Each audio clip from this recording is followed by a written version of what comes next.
All right, all right.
Be right with you guys in a minute here.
All right. Sorry about that. Technical difficulty. Happen a lot. Comes to Streamlabs and yeah, just certain things. Anyways, this is Cup of Coffee in the Big Time.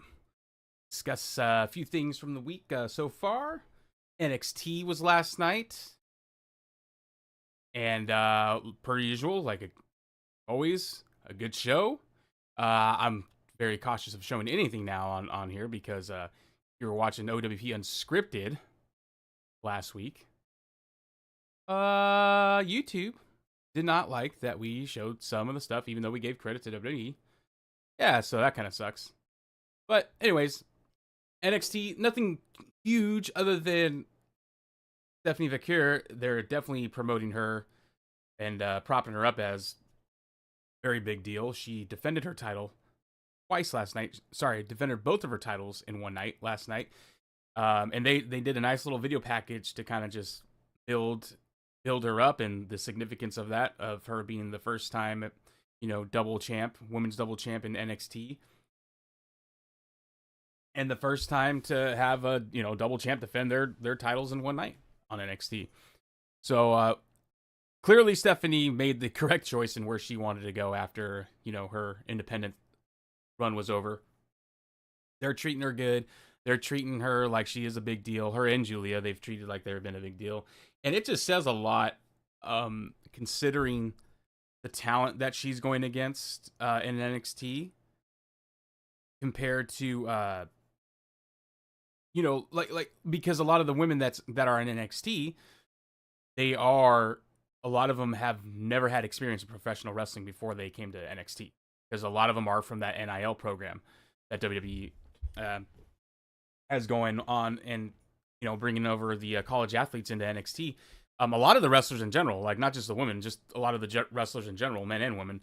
But that kind of just shows you like how good that women's division is when you have two women who have never had experience prior to NXT in pro wrestling, and they're able to have good matches with Stephanie Vaquer. First match was Jada Parker versus Stephanie for the NXT Women's Champion. Now I will, I am fair and I am consistent with what my principles and everything. I don't like that NXT had the women's title defended in the opening match and then the North American title for the main event, because Stephanie went over on both of them anyways.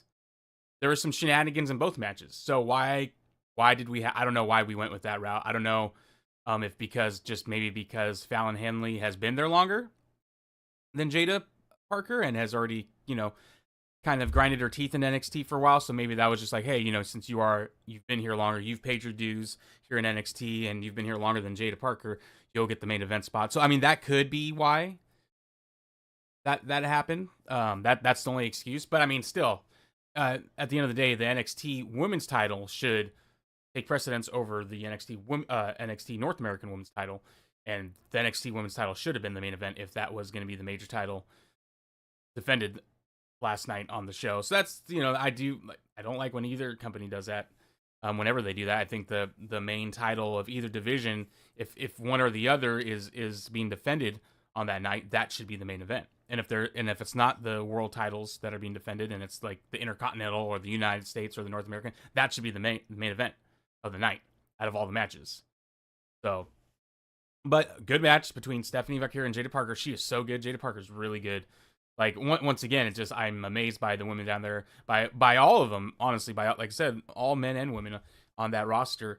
They seem to pick it up pretty quick, and they know what they're doing. And then the character, like even Brian Alvarez has said before, the character development is probably the best on NXT out of Raw, SmackDown, Dynamite, Collision, TNA. Character development, and we'll get to that in a little bit here on the character development on another wrestler here that we haven't talked about yet in this recap so far. The character development, we'll talk about how that's being proven every week. And then you had a tag team match. You had Tyreek and Tyson, who are aligned with Wesley. They defeated Hank Walker and Tank Ledger. I'm liking the once again the character development there of Hank Walker and Tank Ledger. Every week they're trying to get advice from the legends, and so they're the rookies that are actually wanting to follow in the Legends' footsteps and take their advice and listen to them.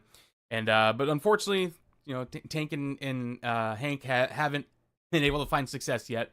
They tried to go extreme last week, and my God, Hank Walker, man, that dude, he did that suicide plancha, and he like a cruiserweight just went flying over into the announce table. It was incredible. So definitely go back and watch that tag match. There's a lot of great spots in that match.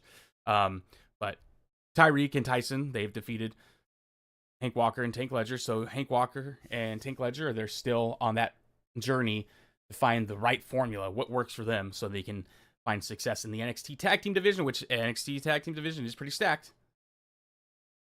And we had Javon Evans lose to Lexis King for the Heritage Cup. Lexis King, also known as Brian Pillman Jr., defeats Javon Evans, another character who's developing, and I love what he's doing. He gets it as well as for being the young OG, 20 years old, only in the game. Like I said before, I didn't really care too much for him. I didn't like the character, the gimmick, the your boy's bouncy, and just the way he talks and everything. I just couldn't, wasn't working for me, brother. And but like with what happens with a lot of these, or in certain circumstances, sometimes when a wrestler gets injured and they have to take some time off, that is the perfect time for them to go develop their character. And I mean, Javon's been knocking it out of the park. I say he's been knocking it out of the park ever since he returned. Ever since he returned from his injury.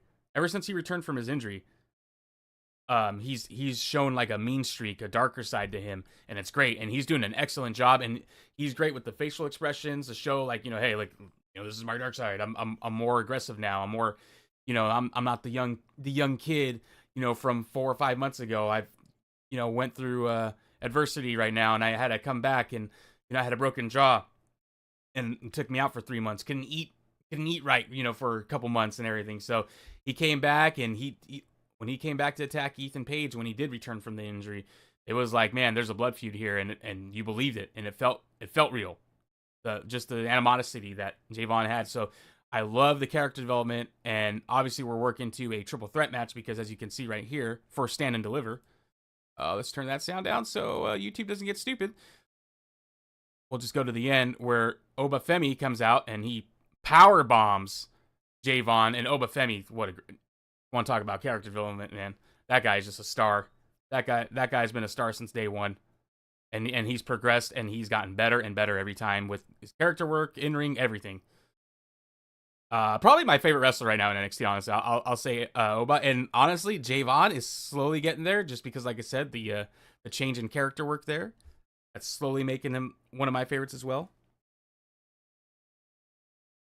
Sorry, just had to check to make sure the audio. Just want to make sure you guys had audio.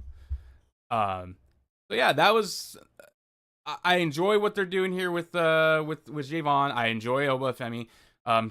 Trick Williams got involved after what they don't show right here. Maybe they'll show it down more. I don't know as we progress through. I don't think they will, though, because that happened. Basically, what happened after the match, Dark State, that new faction that's been attacking everyone on NXT, comes out. Everyone's saying that maybe Trick is actually the leader of Dark State. That very well could be. Trick, I can't say enough now about him because I've been a fan of Trick Williams. I've been watching him, obviously, because I always watch NXT, so I've been watching since he was Carmelo Hayes, hype man, basically. And then when he started wrestling and the crowd started getting behind him because of that theme song and goddamn Booker T, that I think that kind of helped. Say whatever you want about Booker T, but at least he's helping the wrestlers get over. And even if he adds his stupid little nuances and his little I like it, like all that stuff. If he's doing it consistently for a reason, like, Trick Williams' song, I like it, okay? And then with the whole Stephanie Vaquer's move where she, gets them kind of like in a head scissor and bounces their head off of their mat, and Booker's like, even though Stephanie doesn't need that, it's getting over, and it's getting the fans, more into the wrestlers they're watching or participating more when these wrestlers come out. So, whatever you say, whatever you want, but Booker T's helping fans get over, or helping wrestlers get over.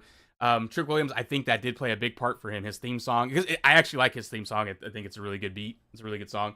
But Trick, man, his character development, watching him slowly turn more serious, more like kind of like Javon, just he seems more agitated. It just, you can tell it's all weighing down on him. He felt what it was like to have gold and be on top, and then it got taken away from him. And now you can see like almost like that, not like desperation, but he has to have it back, and it's changed him now.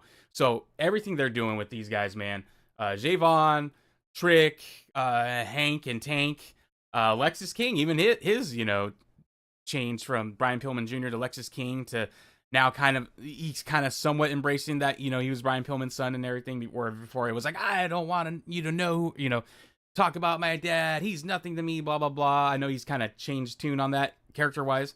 But yeah, everything they're doing with everybody here, it's just great character work. This match was, okay. The Gigi Dolan and Tatum versus Lash Legend Jakara Jackson. Though all 4 women are great.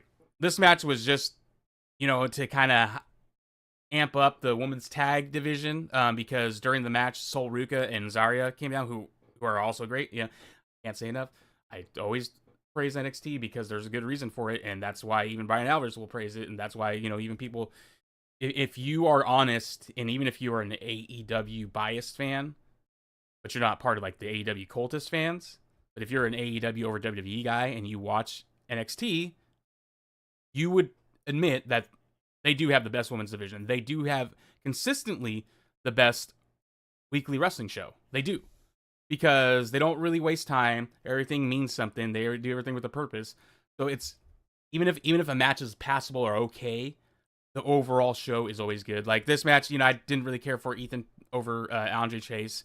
I like, once again, character development with Andre Chase, but I'm not a fan of, and this is just me also nitpicking, but I'm not a fan of the wrestlers that like to, stay in their business attire or street clothes or whatever, like how Andre Chase is wearing his button up with his slacks because he was the head of Chase University and all that, and he had his Chase University sweater over that. So I'm not a fan of that wrestling attire. It just, to me, just looks like a joke.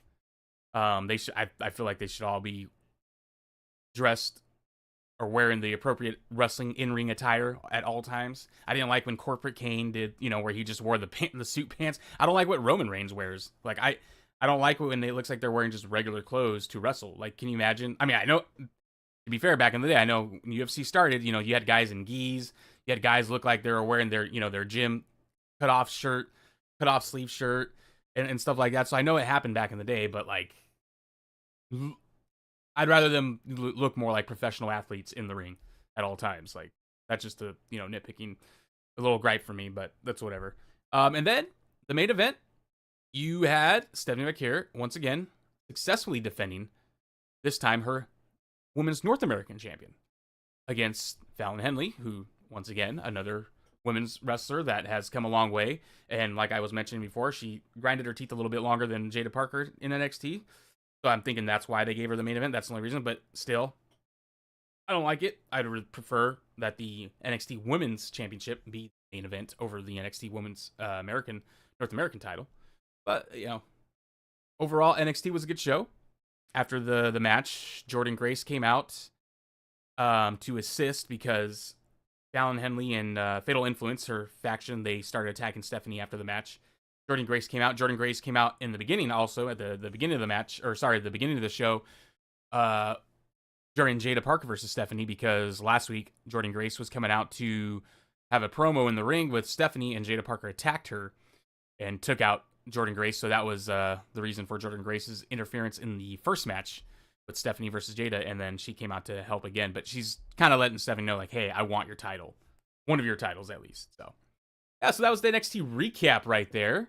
Not, like I said, nothing too crazy other than they built it up for Stephanie, mainly being a two-time women's title holder, current title holder, and defending the titles in one night. Just as far as everything else goes, just character development. You're just seeing the characters as they develop, and they do it so well. So I mean, if you want to go and just see that side, that aspect of it, definitely go back and check out NXT. Especially look for Trick Williams and Javon Evans. If you're interested in the character work that they're doing, I would go back and at least watch them. And then we have a little bit of, that's the interesting picture to start with. For the, yeah. Anyways, Mina apparently is wrapping up with Stardom. She's done there, and she had thanked them. And she's basically saying that the way I saw the headlines, as you can see right here, announces she's leaving Stardom to join U.S. promotion full time. I did see other wrestling dirt sheets say, with major U.S. promotion. I mean, she's been wrestling in an AEW, so I assume that's where she's going. I mean, she even says it here. This is my goal. This has been my goal since my debut. AEW has high expectations for me. So I like to show all the skills I cultivated in Japan. So I assume that means I don't think she's going to WWE anytime soon. Now, I'm curious about Mariah May, though, because I don't know if she's leaving or not. I've just been seeing the rounds of people kind of just pointing out, or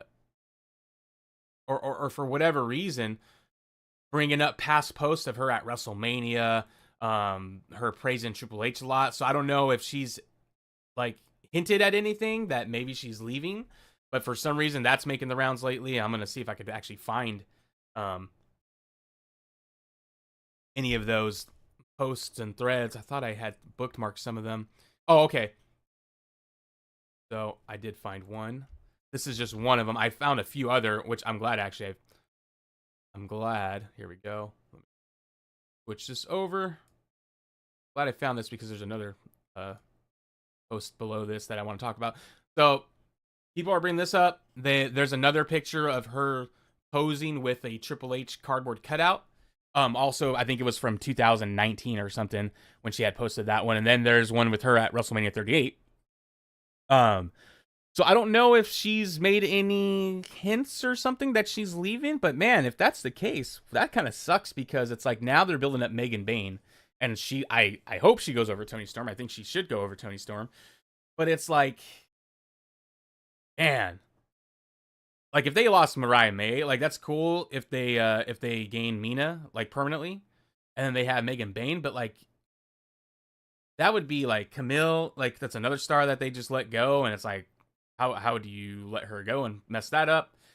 You're letting some really good women go if that's the case. I don't know. Like I said, I don't know if anything with Mariah May is happening as far as her leaving. I haven't seen anything about it. I don't know if she's leaving or not.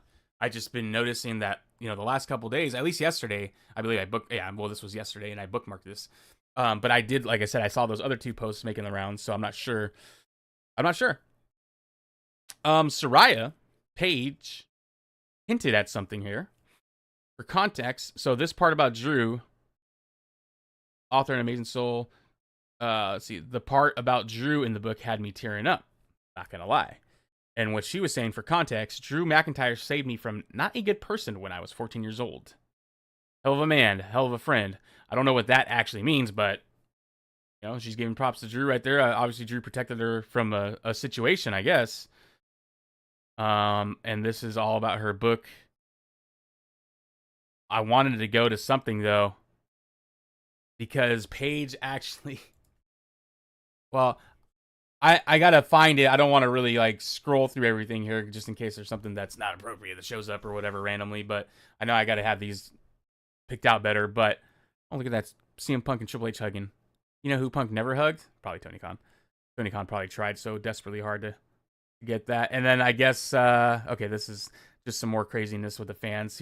I'm gonna get to the card, but basically Paige had said something about, see if we could find it, regretting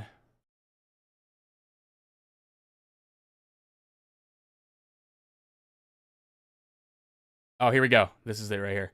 Soraya reflects on AEW debut promo, wishes she didn't say finally a boss that listens line that she was asked to say. So, I don't know what is going on over there, but it just seems like a lot of them are, I don't know. I guess they're not afraid to start airing out the dirty laundry that's going on behind there. What sucks about that is every time AEW has something, a good show, like AEW Revolution apparently was, the whole card was really good.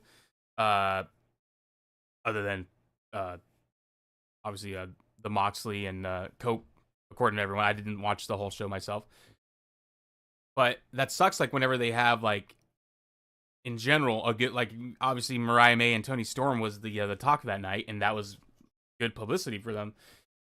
And then it just seems like it's always a back and forth. They'll have a good night, and then it just, all this stuff starts happening. And it's like, man, I don't know what Tony Khan needs to do, man. Like, I think you just need to take it away from Tony Khan.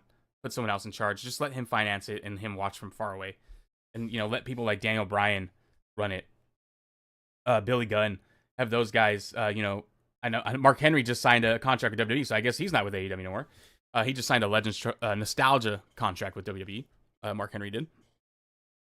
So, but if you have any of these legends, Jake the Snake, Daniel Bryan, some of the guys that are going to be wanting to see AEW succeed and want the best for AEW and who could possibly steer it in the right direction. I think that's what you need to do. I think you just need to take out Tony Khan's hands altogether because he's not doing them any favors. I do have to talk about this, though. We'll go to this tonight because we are on the AEW subject here. This is the card tonight. You have a sit-down interview, which I will predict. I'd be wrong. I'll predict. A sit-down interview with Rated FTR. You might see FTR turn on Edge. Maybe we're going to start seeing, if they could start doing something with that, with all this stuff that everyone talks about Edge, if they could just do something with it, that would be what you would do, and then you have wrestlers start turning on him. Almost like the Cena thing. We know how you really are, Edge. We know, or Adam, we know how you really are, who you really are. It kind of go on that, like how everyone was calling out Cena for being, basically a heel before he turned heel and trying to tell you that. Like guys like Drew McIntyre and not Cody Rhodes, I believe Punk. Or sorry, not even them, like Karrion Kross, Drew McIntyre, and all these guys that have been saying, we've known who Cena's been. We've known Cena's been this way the whole time, blah, blah, blah. Start doing that with Adam Copeland. Just start doing it. You might as well. That would be the way you could take advantage of it and maybe turn it into a positive. So you have that going on. That I don't know if that's going to open the show. I don't know what order all this is going to be in. You have Brody King versus Kyle Fletcher. You have Mark Briscoe versus Takeshita. You have Powerhouse Hobbs versus Mark Davis. Looks like MJF is going to give his answers, so they better not do the sell your soul thing like Cody and The Rock. But MJF is going to give his answer to MVP. I don't know. Don't care. I don't care. I mean, I guess I don't care because it doesn't look like MJF cares, so I don't care. Swerve Strickland's going to call out Moxley. This is the only, to me, that could be interesting. Are they going to get fully behind Strickland? And are they going to have him take the title off Moxley? Or are they going to wait to have someone do it at All In? My whole thing has been, if Daniel Bryan is coming back and he's able to wrestle, it needs to be him. That would be huge. That would be like a big build-up. That would be a big payoff for a storyline, like a long-term storyline, because that was the last time Bryan Danielson wrestled was against Moxley. And they took him out, and they beat the shit out of him and put the bag over his head and all that stuff, so he has to come back for revenge. You have to have that. That to me is the only way. That would be the one step. Do that. The other thing would be having FTR turn on Edge, Adam Copeland, and go with that storyline. I think that would be great. And then right here, Penelope Ford and Megan Bayne versus Timeless Toni Storm and Thunder Rosa. Because we know what's going to happen is Megan Bayne is going to face Toni Storm.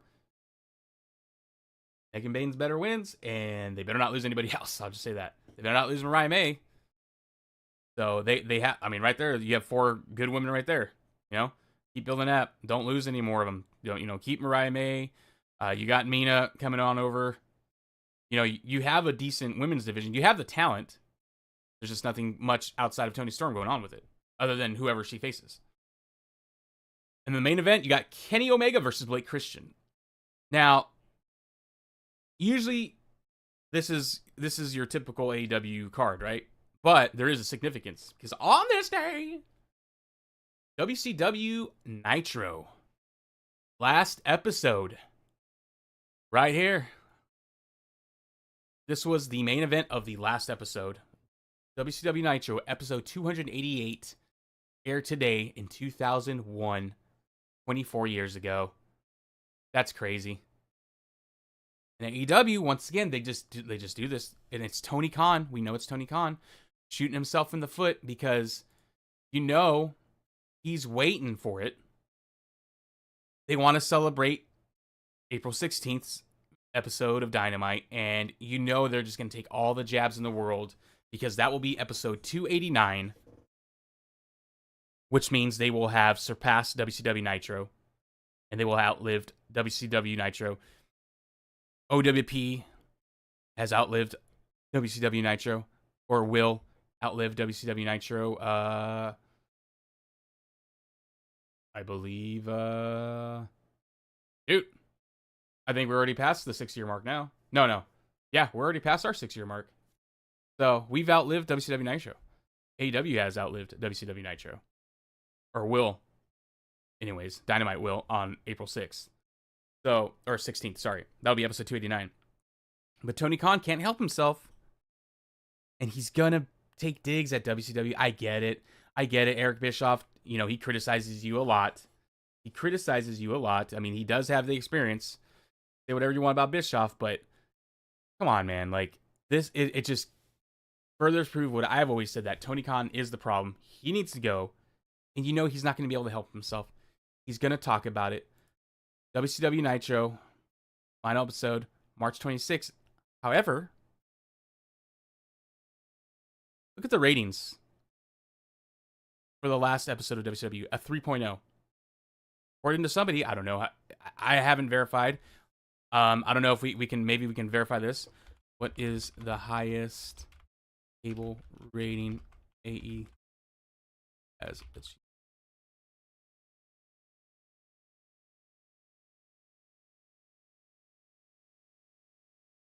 Well, okay, so what I saw was 1.4 million, which I assume that was the debut episode of AEW Dynamite.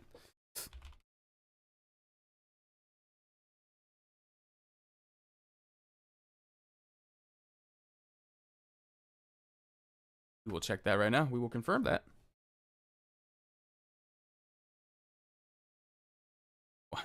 Okay, well, there's no way that that was just recently. I was gonna say there's no way that's what that was. I know it was a little over a million. It may have been 1.4 million. I saw someone say that 1.4 million is the highest AEW rating for Dynamite, and that the lowest, which could be true, the lowest WCW Nitro rating was 1.8. But it doesn't matter because the last episode of Nitro, they pulled in a 3.0.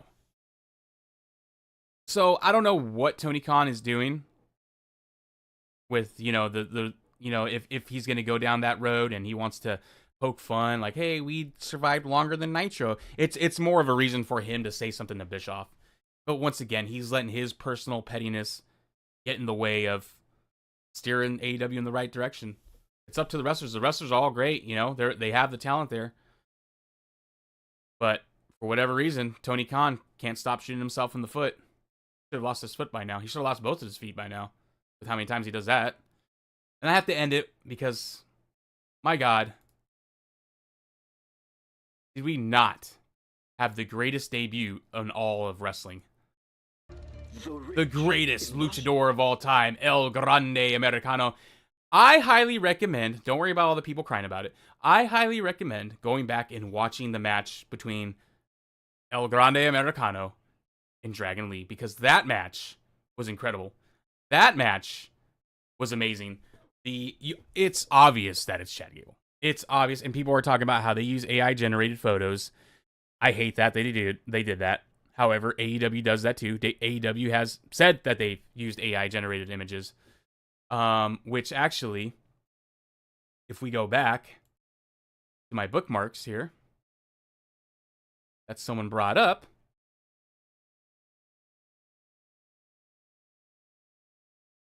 This is where we always have to call the dirt sheets out and hold them accountable.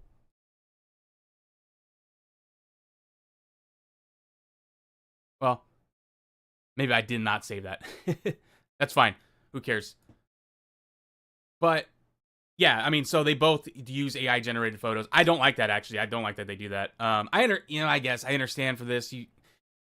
I understand using it a little bit for assets and things like that. I don't think you should always do that.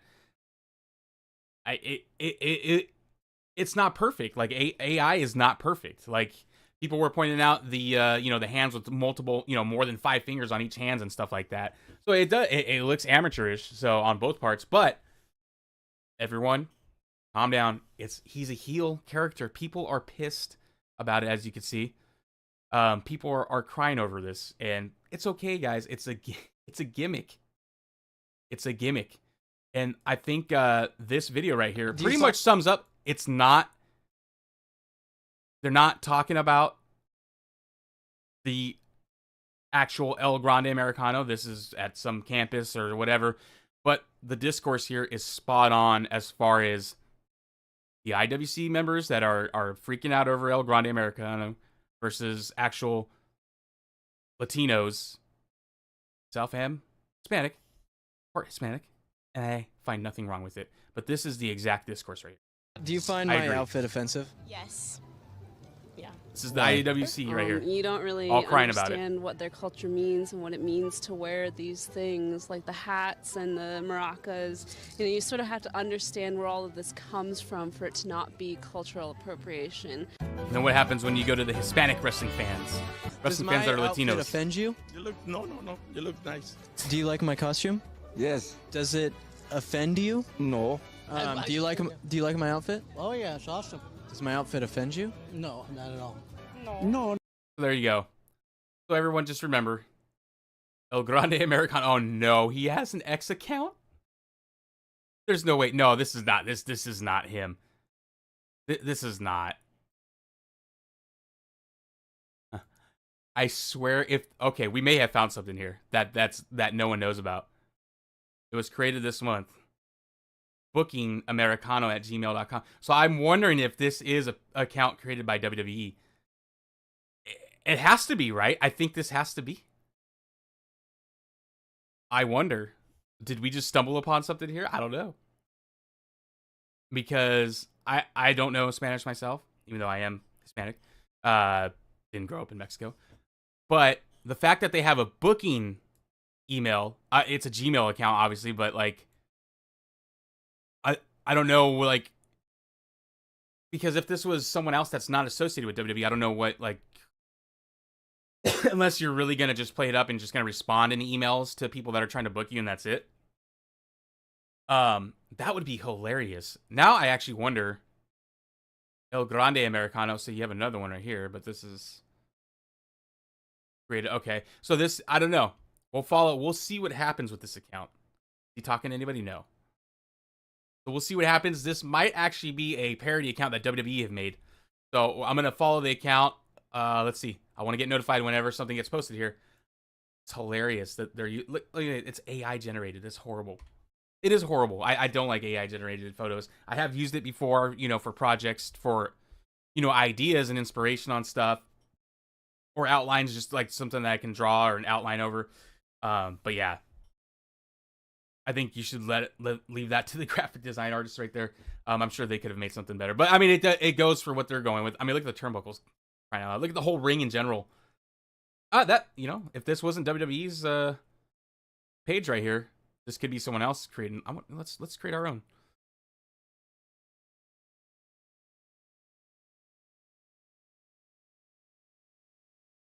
Americano. We're gonna create our own here. Let's see what we get out of it.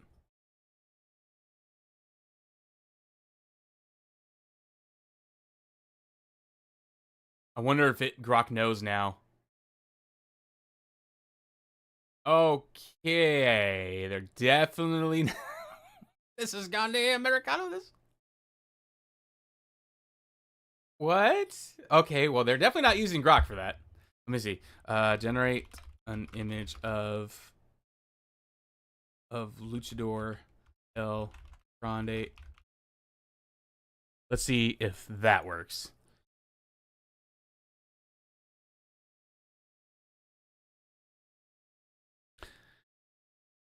This is why these episodes are video only, by the way. Okay, well, I mean, they got the American flag on this one. This one they got more of a Rey Mysterio style. So, there you go. El Grande Americano right there. Jesus. Good God, those eyes. Oh my God, that's terrifying. What is going on here? Yeah, that's very terrifying, actually. I'm never doing that again. I think we got to end the episode on that one because that is very terrifying. This right here, I think the other one's even scarier. That is horrifying right there. Guys, I'm sorry about this, but we're gonna have to end the episode. That's terrifying, and I wish I never showed you guys that. This has been Cup of Coffee in the Big Time, O.W.P. Don't forget, we are on Apple Podcasts. We are on Spotify, iHeartRadio, SoundCloud. You can catch the live streams on Twitch, YouTube, and Rumble. YouTube when they're not, being assholes and censoring us. Daily Motion for watch-alongs and other unique episodes specific to Daily Motion. Like I said, we're on Rumble, and you can follow us on X at OWP2019, and the same handle on Instagram at OWP2019, and on Facebook at Our Wrestling Podcast. This has been Cuz with Cup of Coffee in the Big Time. Guys, just remember, just pro wrestling. And the stream is over!